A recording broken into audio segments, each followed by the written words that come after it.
Welcome to the Chris Hanna Show.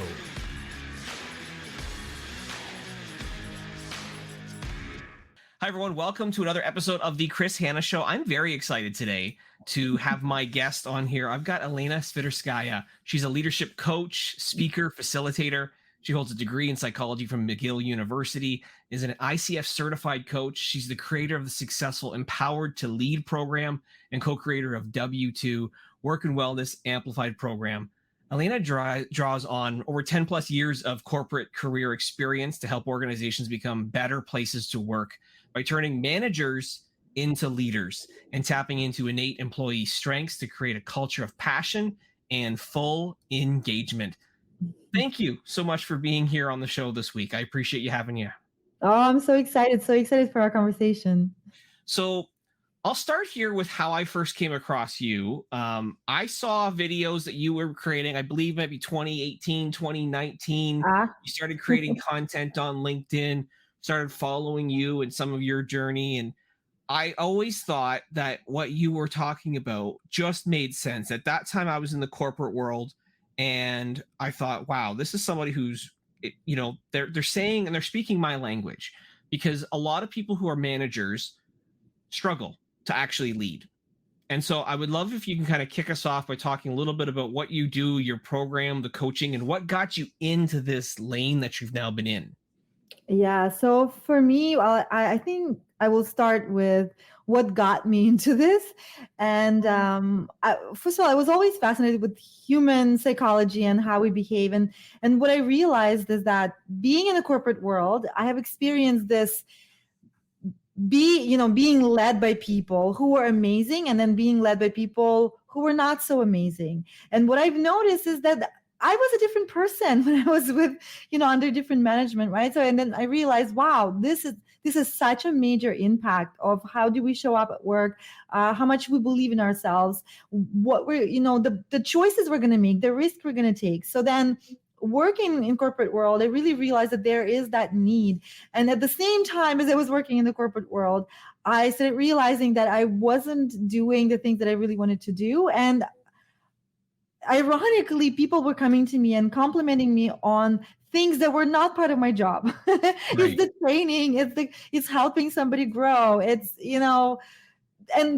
and I was working in finance and accounting at the time. I went from psychology to finance and accounting, and I realized, oh my God, I was not doing what I wanted to do. And so slowly, as I was progressing, I started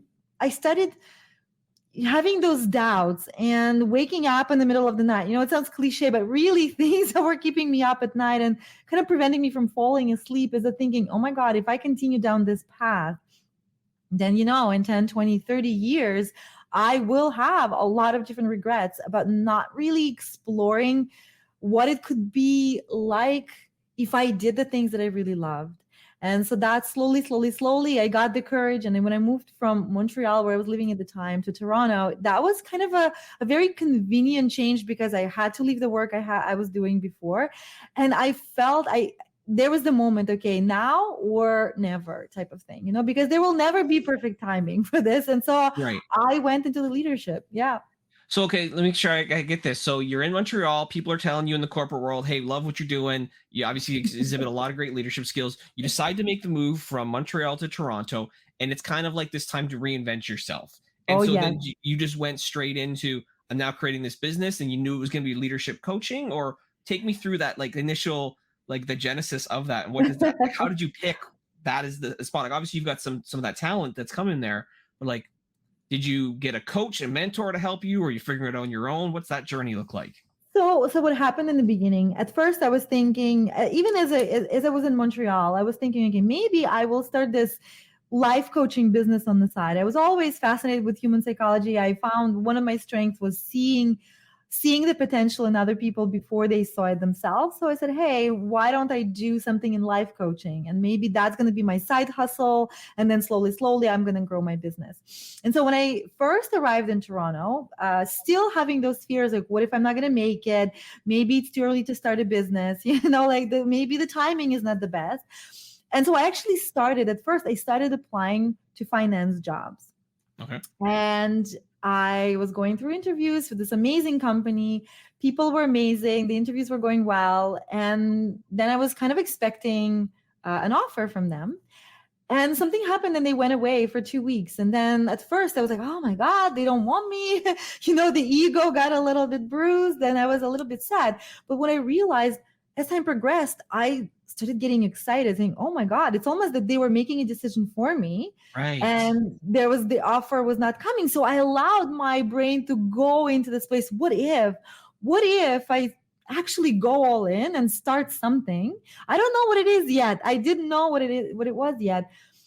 And at that moment where I allowed my brain to go there, I received an email saying, oh my God, we're so sorry. The person was on vacation. We really want you to come work for us.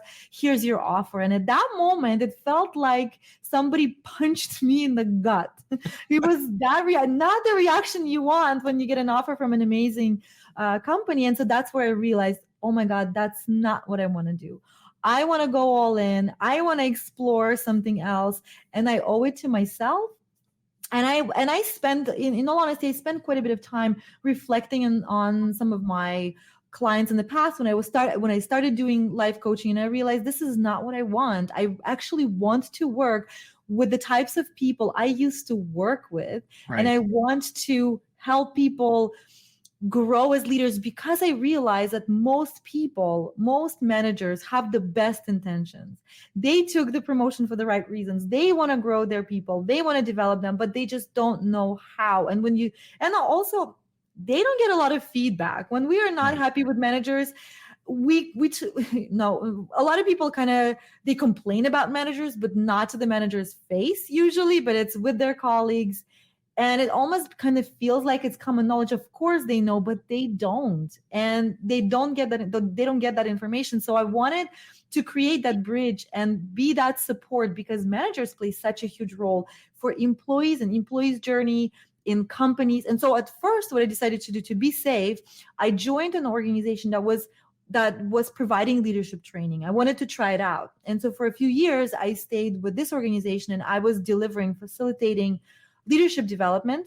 So in a way, it's almost like they're finding the clients for you and you're learning and crafting your thing? Or is that how it works? It's the other way around. Is I would be finding my own clients and they were providing the leadership materials, like the actual program. And so I had to hone the facilitation skills. I had to develop the sales skills, which were not at all in my comfort zone at all. And so I had to find my voice. I had to find that style of how do I want to reach out to clients, right? And how do I want to deliver? What's my style? So I spent a few years doing that. And then once I did that, I realized, well, I've tried this program and there are a lot of things that I wanted to do differently. And I wanted to have the freedom to do it. So that's where I went all in on my own, doing what I do now. And when was that? When did you finally make the decision you're all in on what you're doing? Well, going my completely on my own. Completely on your own, yeah. 2 years ago. 2 years ago.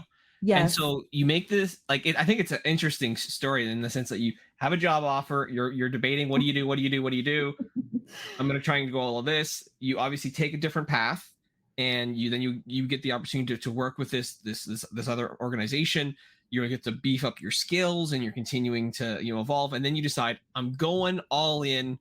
What was that journey like? Now it's just you. It was scary as hell. Okay. It was scary as hell. And in my gut, I knew it was the right decision. I had no doubt that this was 100% the right decision, but it was still scary because now you don't have that, whatever support you had with the other people that were doing the same thing, right?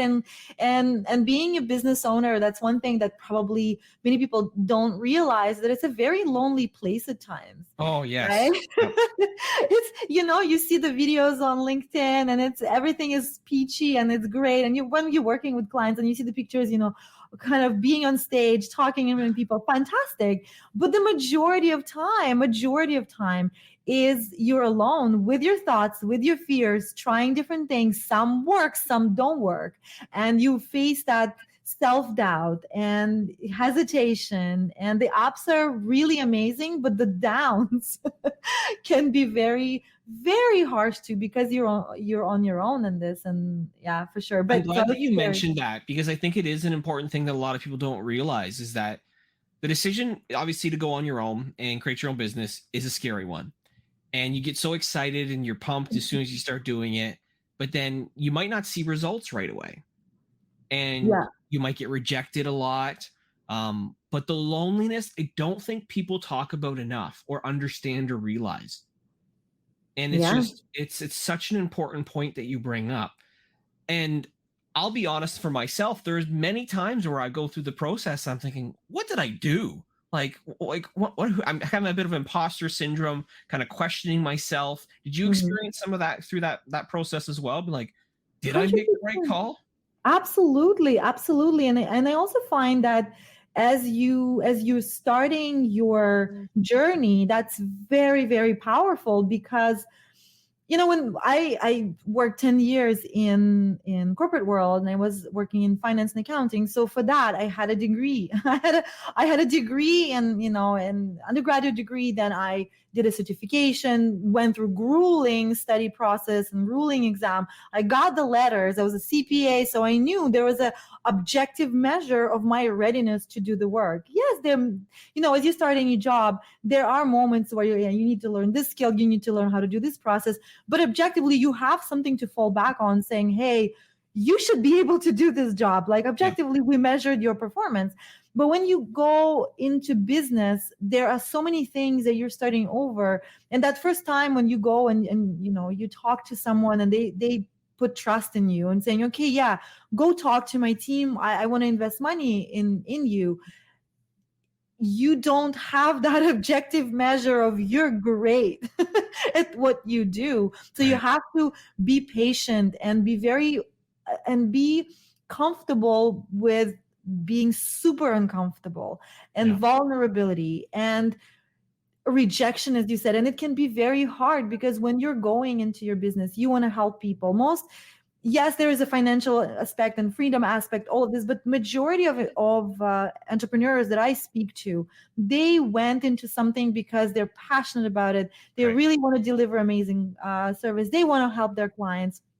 But then, how do you know if you're any good? Especially when somebody pays you money and then you go in and you say, oh my God. So you have to be patient in accumulating that success, but also being open to fail at times, and recognize that you're not going to have 100% perfect record at first. It's not possible when you're starting anything new. You're going to fail. This is the only way. And for a lot of very ambitious overachievers that are entrepreneurs, that is hard. That is hard. Yes. The ego doesn't like that. No, I'll admit that. Like there's things that I've kind of run up against, or you get rejected or ghosted when you maybe put a proposal of some sort together, you're like, what the hell am I doing wrong? Like, this doesn't make any sense. And you're confused and frustrated, maybe going through a whole host of emotions. The one thing that I've found, and I'm curious to get your take on this too, is like, sometimes when you're going through the struggle, especially early on, you start to tell maybe people in your inner circle, family, friends. And did you ever have to deal with some people being like, well, maybe you should just go back into the corporate world? Or were people like really supportive and saying, hey, just keep on trucking, just keep going? Like, did you have to navigate some of that?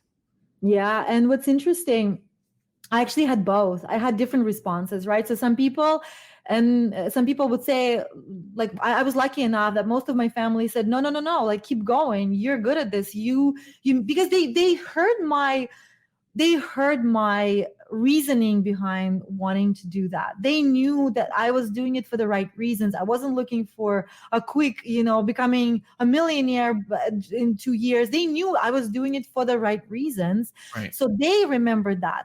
But what's interesting, I was that person who was in my head saying, well, hey, if it doesn't work, I can always go back to the corporate world. But so I was this person for myself. And that became an anchor in my business, because it became the safety net that was always there, that plan B, that whenever I didn't want to do something, I'd be like, well, hey, if the business doesn't pick up in 6 months or 8 months or whatever, I'm just going to go back to the corporate world. And that was holding me back from going into the uncomfortable places, from being consistent sometimes, because it's like, well, if anything, I'll go back. So yeah, like in some ways, like not having a plan B forces you to really just kind of level up and take action Oh and yeah. commit. Oh yeah.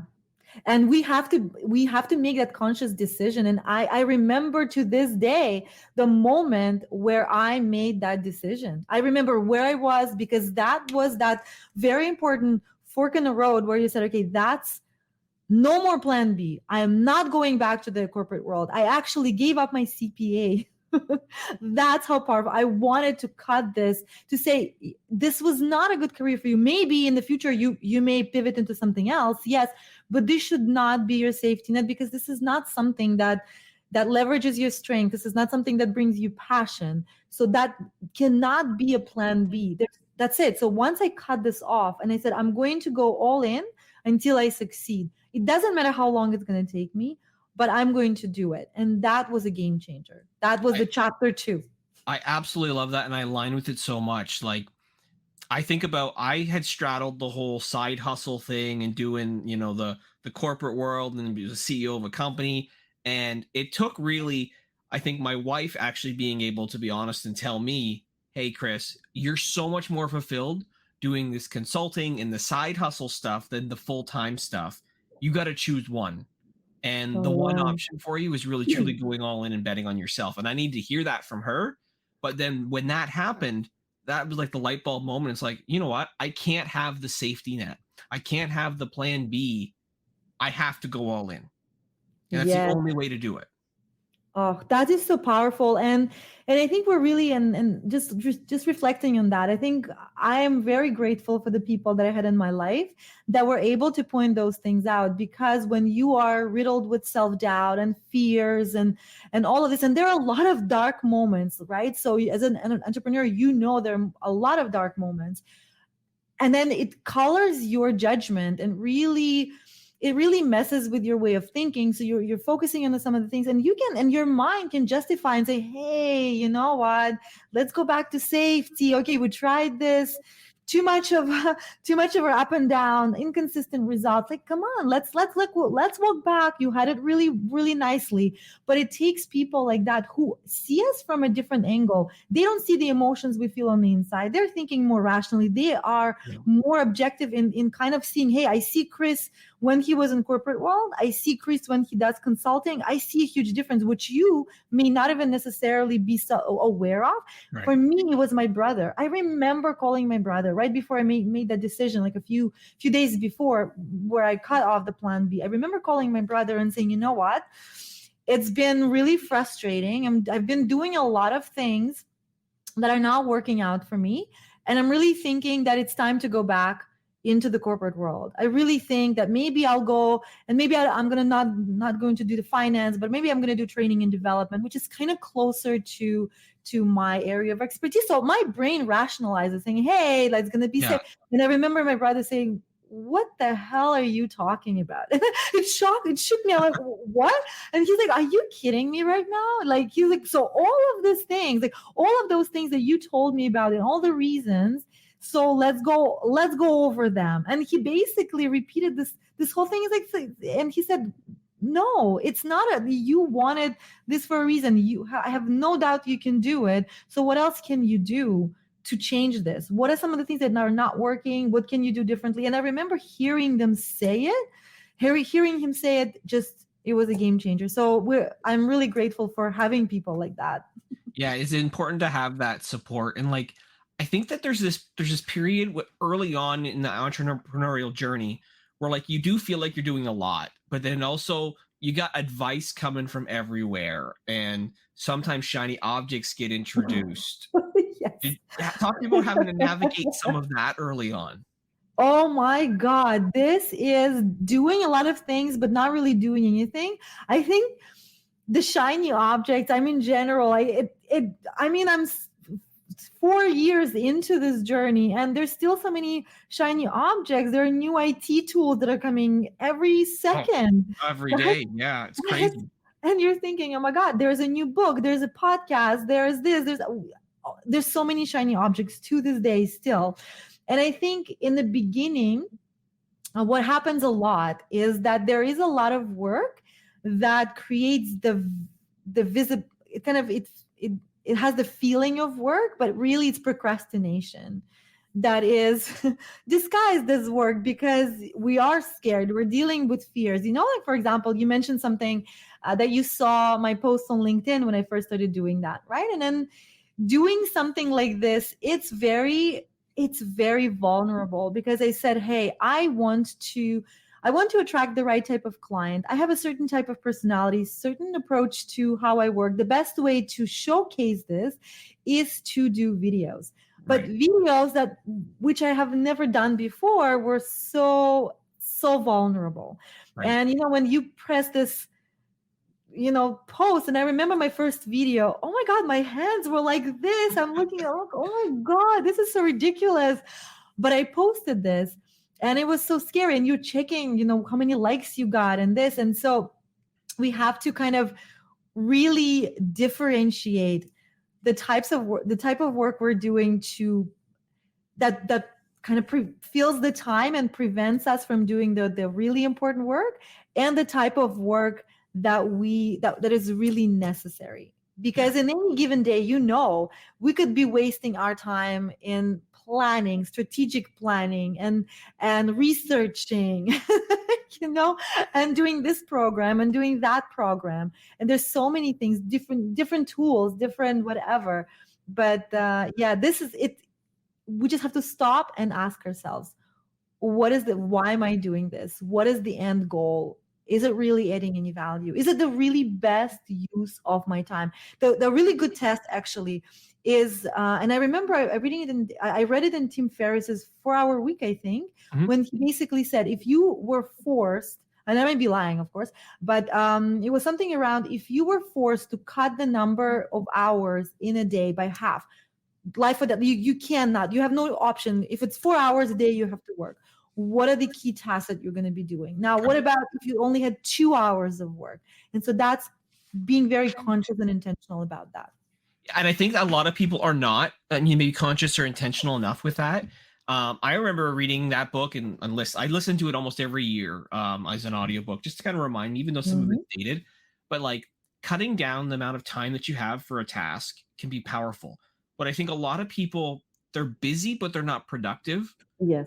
Right? Because they're not focused on the right priorities. The hard part when you're solopreneur, entrepreneur, kind of doing it yourself, is you don't know what you don't know.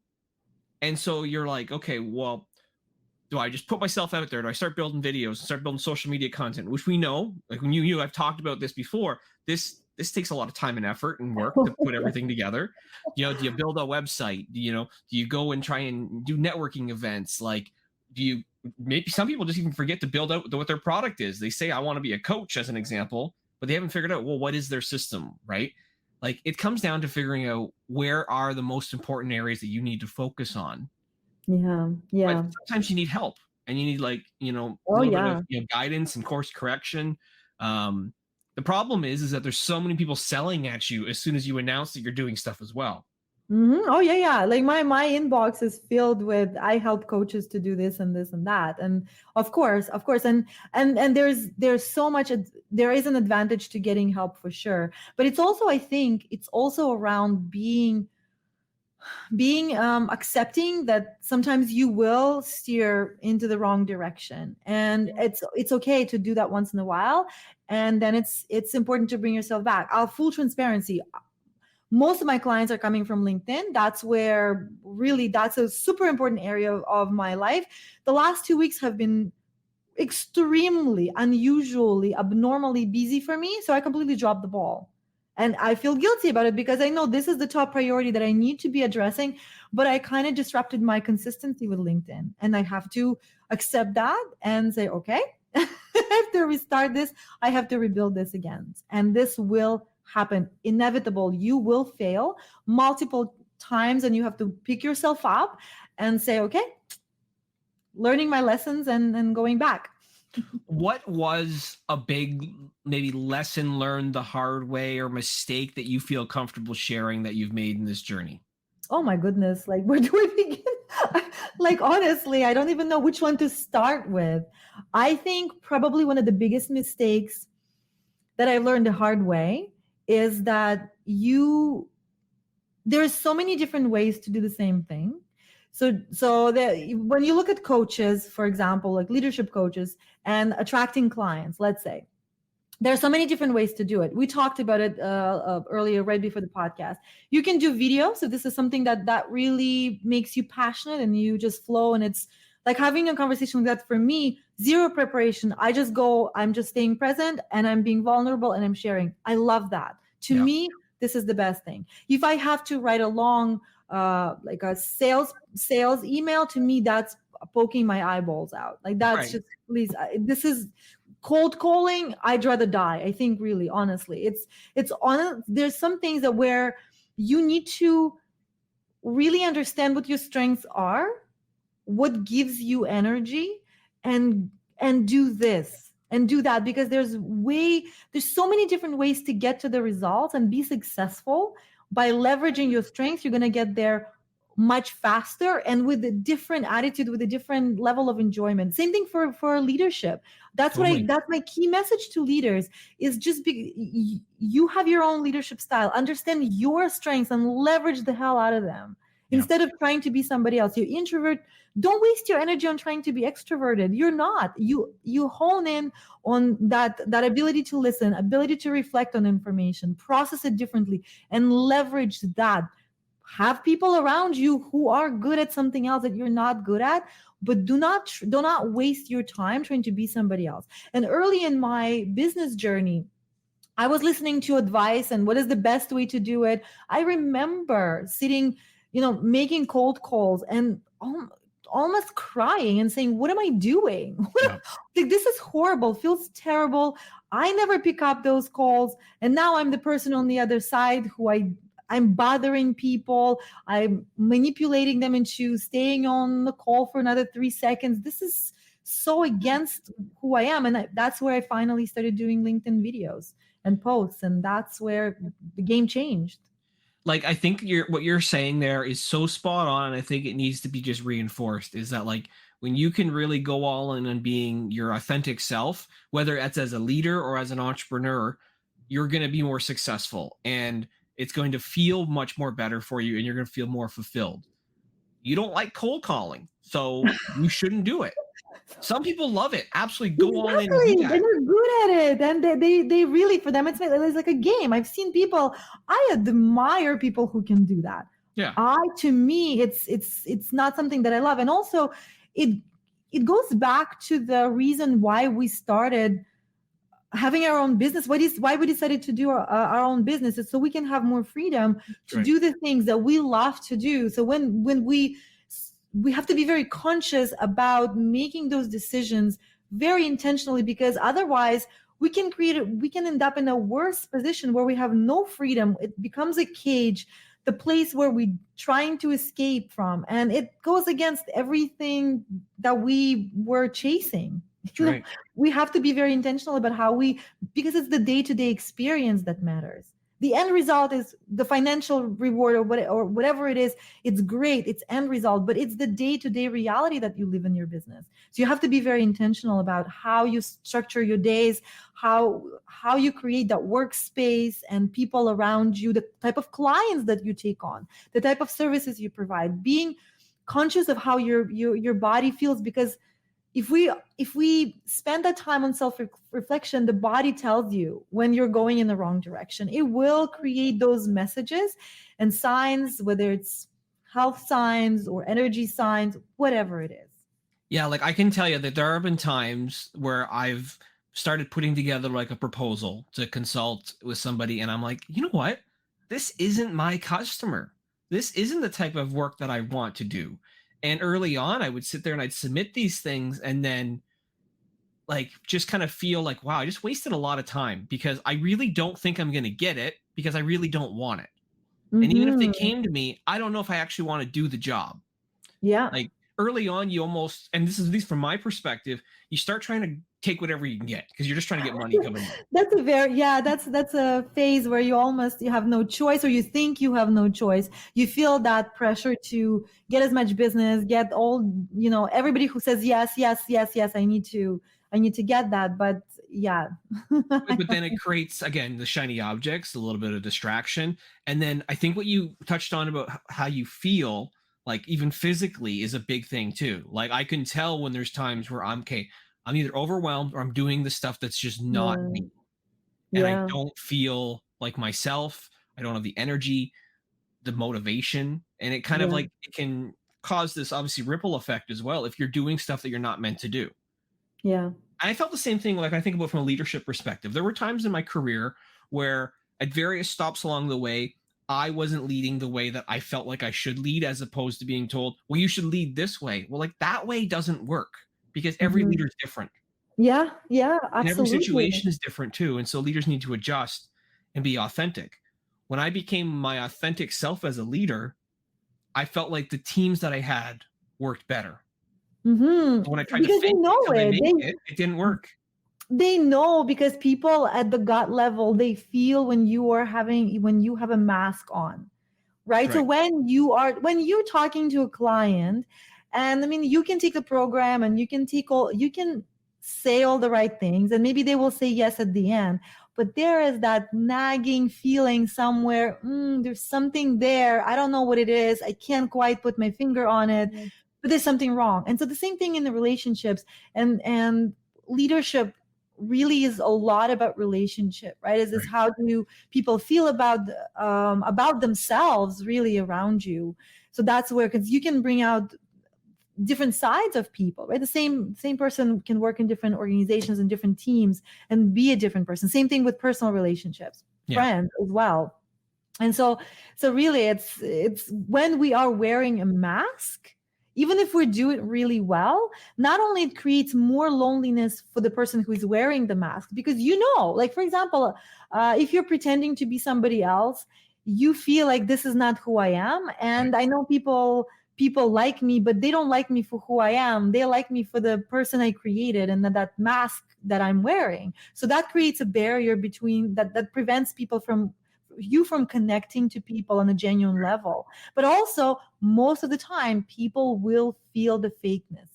Right. Maybe it came from the best intentions, but still there is something where you're not really vulnerable, you don't really open up, and you're trying to be, let's say it happens when people act confident, faking till they make it, so to speak, right?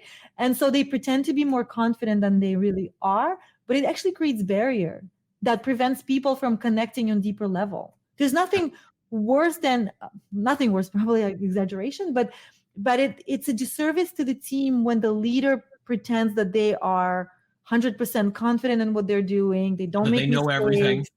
They know everything, because yeah, I know you're nodding. I know you know what I'm talking about. Exactly. I know exactly what you're talking about, right? Like, and that's where I came to believe, and when I would coach people or even my team in this space and leadership as well, I would always say it's okay as a leader to say you don't know, but we're going to figure it out together. It's necessary. That's right. It's necessary to say when you don't know, to say, I don't know. It's also when, as a leader, you don't pretend to know all the answers. You also send a very powerful message to the team that I trust you to be the expert in your field. I am a supporting role. I'm helping you get the results. And if I don't need to know all the answers, because I trust you. Right. And if I need to answer this to whoever, I know where I can get it. Yeah. That is something that people don't realize, is when the leader is trying to know all the answers, be caught up in all the details and the weeds, it sends a message to the team. I don't trust you. Yep. I don't think you can do the good job. So I need to take it on myself. Well, a big part of your program, if I'm not mistaken, is about empowerment, is it not?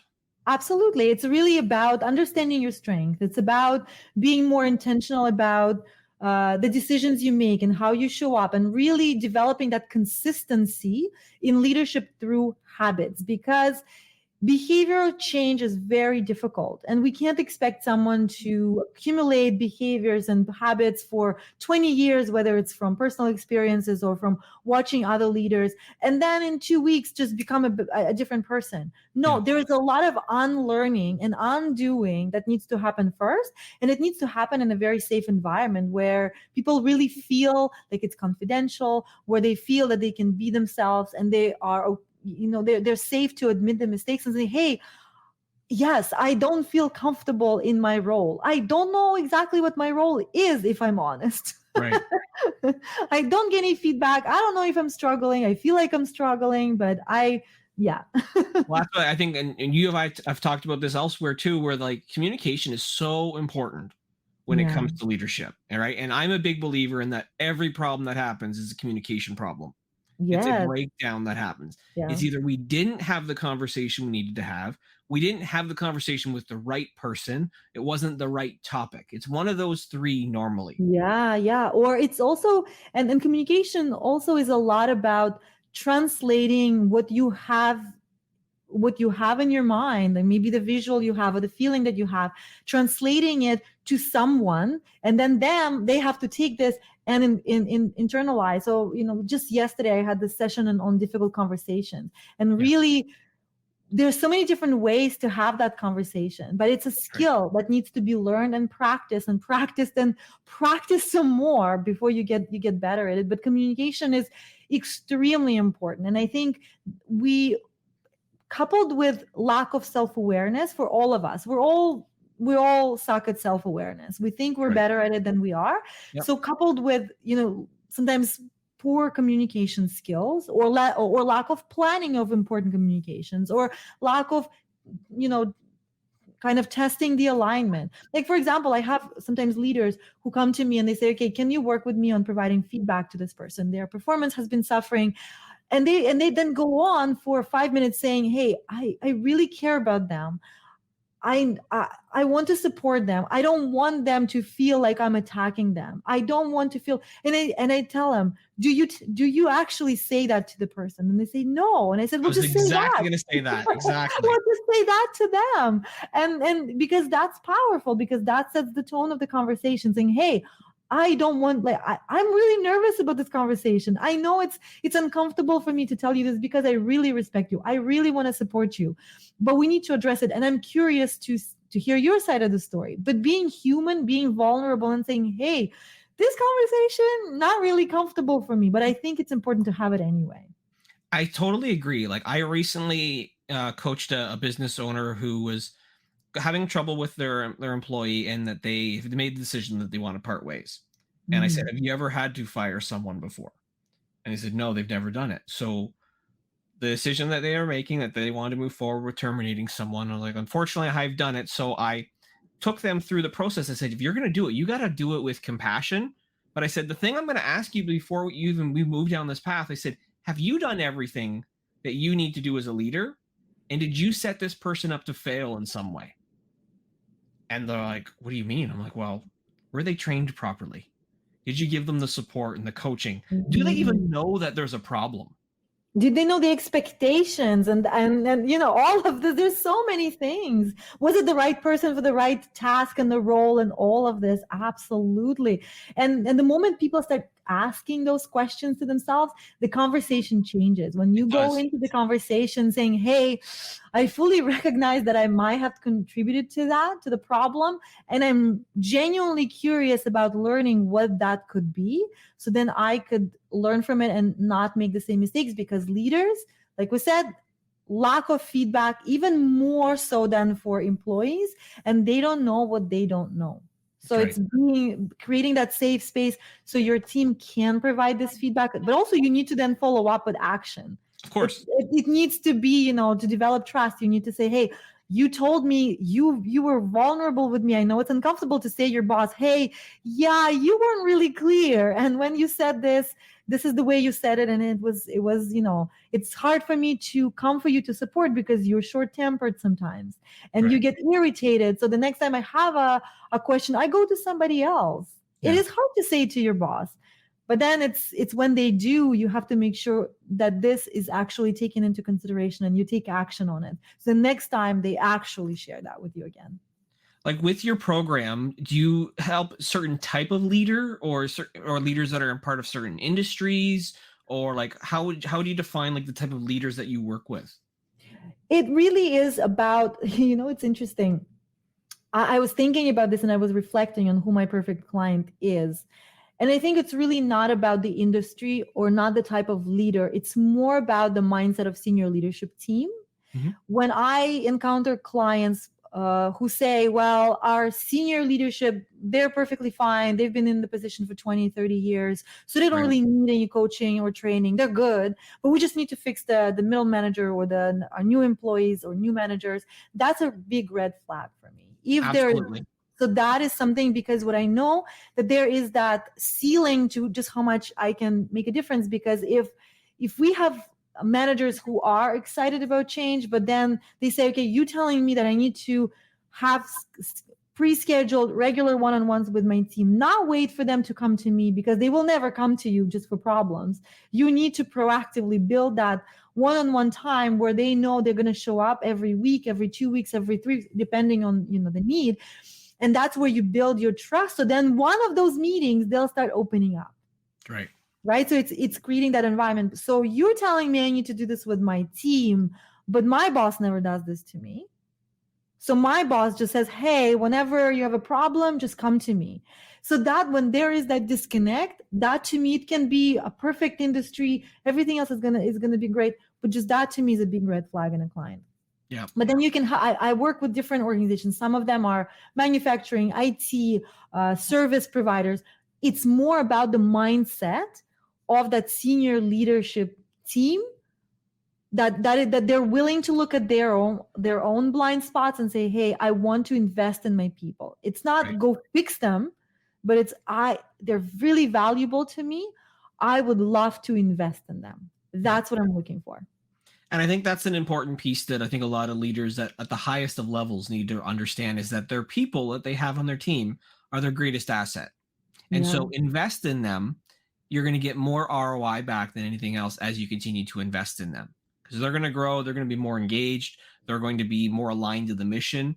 And as they grow, they also help other people grow too as leaders. Yeah. But it also, there needs to be this willingness to look at your own blind spots, because leadership is again, that probably will sound like a cliche, but it is a journey, meaning that there will never be a day where you say, okay, I've taken this course, I've done this, I've done this. Now that's it. I've graduated. I'm good. No, because you will encounter situations where you have to grow again. And there will be more uncomfortable situations. And all of a sudden you worked with your team. Now you went through all the things, you set them up for success. Great team. Now, one person leaves, one new person comes in, and it's all of a sudden there are problems again. And it's a whole new team. Or you manage to do the feedback, you're mastering it, you're doing great. And then there's one person who just doesn't feel motivated, who just doesn't take action on what they promised. And then you have to, again, you're challenged again. So I think leaders need to recognize that it's something that will never, this journey, the learning journey, will never stop. It definitely 100% it never ever stops. And just because you've been in a leadership position for 20, 30, 40 years means nothing. Yeah. It means nothing, because you could still have the same blind spots, and they're actually maybe even more solidified, and you're even more blind to them just because, well, I've been a leader for 20, 30 years. I must be good, because you don't hear anything otherwise. That's right. Well, I think that's the hardest part with leadership coaching, is trying to convince senior leaders that they themselves need it. Yeah. Yes. Right. Absolutely. Because they probably think that I know what I'm doing. Like, I've got to that level. I'm good. Yes.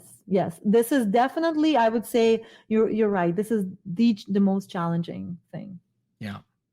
So how do people work with you? What's the best way that they can follow you, connect with you? Obviously on the screen here for those who are watching, I've got a ticker that's kind of saying stuff, but how do people best connect with you to learn more about your program, to follow along with you and the content that you put out? How do they best connect with you? So LinkedIn is probably my best digital home. That's where I spend the most time, except for the last 2 weeks. But this is probably the best way to connect with me. That's where I post my leadership content, the videos, the post tools and techniques and learnings from working with different organizations. So definitely that would be the best way. There's also my website where I post sometimes the new services, new offerings, and we can start it from there. Well, this has been an absolutely phenomenal episode. I knew it would be. I knew going in, I'm like, I saw my wife last night. I'm like, this is going to be a good one. And you did not disappoint. before we kind of sign off, any final words of wisdom you want to share with entrepreneurs who are out there looking to make that leap, or other leaders who are out there? I say for entrepreneurs, for sure, it's something where connect with other people, who are going through similar journeys, because throughout the years I found that's something that really helped me. It's connecting to people who elevate you, who can provide that, hey, celebrate your successes, and then kind of help you see the other side when you're struggling. And in terms of leaders, I think the main lesson is that leadership is a skill set that is practiced consistently. Just whatever you are in your journey, and whatever hesitations or fears you have, trust me, you're not alone. I hear things in my one-on-ones that sometimes become confessionals, where people say, I'm afraid to admit this to anyone else, because I'm seen as this confident leader with 10, 15 years of experience, but I'm struggling in this, and I don't know how to do this, and sometimes I feel this. You're not alone, trust me. And you can always get better. And just because you've made progress, and you feel sometimes you get that negative feedback, or you hear somebody talking behind your back, do not discount anything that you have done so far. This is normal. This is expected. It is a wild ride, but it's so rewarding. And you can always get better with the right support. I think what you said there with "you are not alone," I think that message applies to both leaders and to entrepreneurs. And I think that's a great way to really end this. And you think about that, is that you are not alone. There are people out there who are willing to help, listen, support, people going through the same challenges as you, depending what world you're in. There's somebody going through the exact same thing. It's okay to be vulnerable. Yes, find your tribe and find your community. Find whether it's as a leader, maybe it's the building relationship with another leader, like as a co-mentorship or group leadership program, or a coach or something. But there's always help, and in a way that works best for you, right? We have to take into account, who is that person who fits with my personality, who gets me. There are so many different options. That's the advantage. It can be overwhelming, yes, but the advantage is there's always somebody who gets you, who will support you in a way that works for you. Absolutely. Well, again, I hope anybody watching this, listening to this, was taking notes, because there is a plethora of different tidbits, advice, insights into all aspects of this journey. Again, thank you so much for being on the show. I really appreciate it. What a pleasure. I knew it's going to be a blast. Yeah. All right, audience. Thank you very much, everyone, for tuning in. Again, remember, whatever you do, go all in. Thanks for listening to this episode of The Chris Hanna Show. As always, the latest episodes are available to listen and subscribe to on Apple Podcasts, Spotify, or wherever you listen to your podcasts. You can also follow The Chris Hanna Show on LinkedIn, Instagram, or Twitter. For more resources and solutions, including blog posts, toolkits, ebooks, speaking sessions, and more, visit chrishanna.ca today. We look forward to connecting again with you soon for another episode of The Chris Hanna Show.